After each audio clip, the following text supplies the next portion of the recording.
Hello friends, Bashas kitchen la இன்னைக்கு நம்ம முட்டை புர்ஜி அதாவது முட்டை பொடிமாஸ் எப்படி செய்யறதுன்னு பார்க்க போறோம்.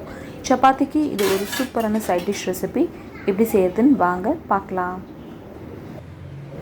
முட்டை புர்ஜி செய்யிறதுக்கு தேவையான வெங்காயம், தக்காளி, இஞ்சி பூண்டு பேஸ்ட், பட்டை, கிராம்பு, சோம்பு, மல்லித்தூள் அப்புறம் மிளகாத்தூள் இங்க நான் எடுத்து வச்சிருக்கேன். ஃபர்ஸ்ட் ஒரு panல தேவையான அளவுக்கு எண்ணெய் விட்டுக்கோங்க. எண்ணெய் சூடானதுக்கு அப்புறமா 1 டீஸ்பூன் அளவுக்கு சோம்பு சேர்த்துக்கலாம். சோம்பு போட்டதுக்கு அப்புறமா இதில் கொஞ்சமாக பட்டை, கிராம்பு சேர்த்துருக்கேன்.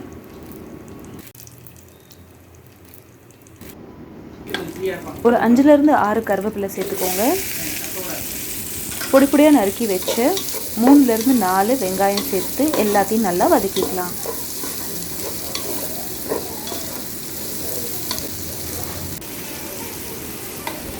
வெங்காயம் இந்த அளவு வதங்கினதுக்கப்புறமா நறுக்கி எடுத்து வச்சுருக்கு தக்காளியை சேர்த்துருங்க.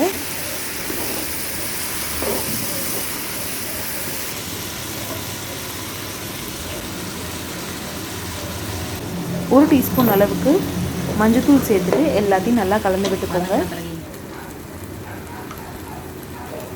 வெங்காயம் தக்காளி இந்த அளவு வதங்கினதுக்கப்புறமா 2 டீஸ்பூன் அளவுக்கு இஞ்சி பூண்டு பேஸ்ட் சேர்த்துக்கோங்க. அதையும் இந்த எண்ணெயில் நல்லா வதங்க விடுங்க.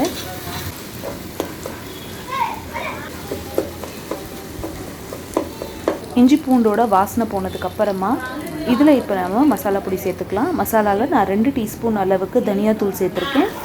1 டீஸ்பூன் அளவுக்கு வெறும் மிளகாத்தூள் சேர்த்துட்டு எல்லாத்தையும் நல்லா இந்த மாதிரி கலந்து விட்டுக்கோங்க.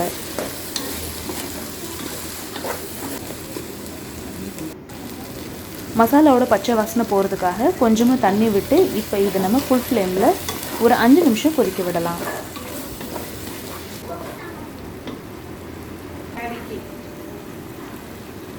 அஞ்சு நிமிஷம் கொதிச்சதுக்கப்புறமா எடுத்து வச்சுருக்கிற முட்டையை இப்போ இதில் நம்ம சேர்த்துடலாம்.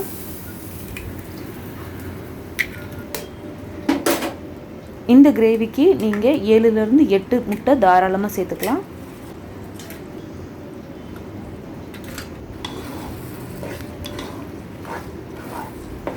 முட்டையெல்லாம் சேர்த்ததுக்கப்புறமா ஃப்ளேம் மீடியம் பண்ணிக்கோங்க. எல்லாத்தையும் நல்லா இந்த மாதிரி கலந்து விட்டுக்கோங்க.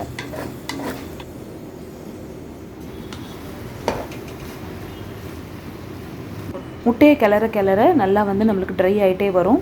உங்களுக்கு கிரேவி எந்த அளவுக்கு வேணுமோ அந்த மாதிரி ட்ரை பண்ணிவிட்டு கொத்தமல்லி போட்டு இறக்குனீங்க அப்படின்னா நம்மளோட முட்டை புர்ஜி ரெசிபி தயாராகிடுச்சு. இந்த ரெசிபி நீங்களும் ட்ரை பண்ணி பார்த்துட்டு எப்படி வந்துச்சு அப்படின்றத கமெண்ட் செக்ஷனில் சொல்லுங்கள். இந்த வீடியோ உங்களுக்கு பிடிச்சிருந்துச்சுன்னா இந்த வீடியோக்கு ஒரு லைக் பண்ணுங்க. சேனல் ஃபர்ஸ்ட் டைம் பார்க்குறீங்கன்னா கண்டிப்பாக சப்ஸ்கிரைப் பண்ணுங்கள். இதே மாதிரி சப்பாத்தி சைட் டிஷ் ரெசிபிஸ் உங்களுக்கு வேணும் அப்படின்னா கீழே டிஸ்கிரிப்ஷன் பாக்ஸில் லிங்க் பாருங்கள். இன்னொரு இன்ட்ரெஸ்டிங்கான வீடியோவில் அடுத்து உங்களை சந்திக்கிறேன். Thank you so much for watching. Bye.